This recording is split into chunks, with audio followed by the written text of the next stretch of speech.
Let it be a Nick and Jane, and let it be a Mr. Smith, a banker of Nick and Jane. They both keep their money in his bank. That's why we use the title Mr. Smith with respect. Nick really wants to buy, well, let's say Jane's bicycle, but he has no money. More precisely, he has money, but not enough, only $10, while Jane wants $100 for her precious bicycle. That's a problem. What should Nick do? Well, this bicycle is so desirable. He gives Jane his $10 as a deposit and asks plaintively not to sell the bike to anyone. He says that he will bring the rest of the money soon. At the same time, he runs to his bank, to the respected Mr. Smith, to get a loan for the missing $90.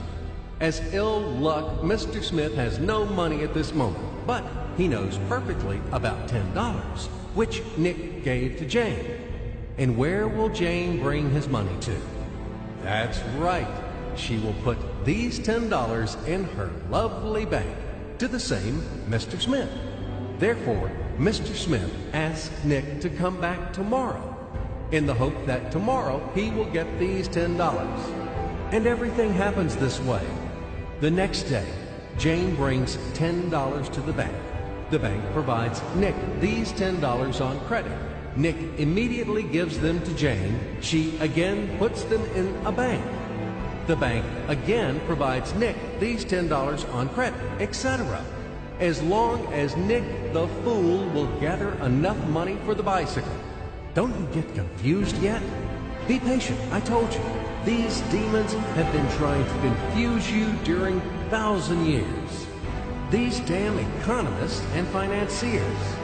But anyway, we will figure everything out. So what do we have in the end? Nick finally got the bike from Jane. Wow! But at the same time, Nick owes $90 to the bank, Mr. Smith. And the bank, in its turn, owes $100 to Jane. In other words, those $10, which existed initially, have magically turned into $200, $190 of debts plus real $10. But these $10 would also turn into $1,000, even in $1 million or $1 billion, if Nick would make a more expensive purchase. In this case, our $10 would make the increasing number of its cycles, circuits from hands to hands. That's it. So, what happens in today's world? SOS! It appears that banks also make money out of thin air and multiply them. Not only Fed can produce money, but banks either. In short, everybody can do this, except you and me. We are not in the business at this celebration of life. I would like to print or draw some money as well. In fact, these banks multiply money without any control. And we're still wondering why the banker lives better. What are naive fools are we? Now it is clear why. The one who produces the money, of course, lives better. But this is not enough.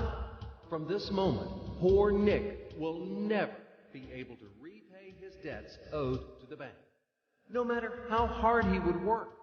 Silly Nick doesn't know it yet, that he's in slavery to the bank, in credit bondage forever, because those $90 which he owes to Mr. Smith do not exist in nature at all. Sly Mr. Smith made his money out of nothing. He created them out of thin air, just one click. And $10 turned into $200. Yes, but you can object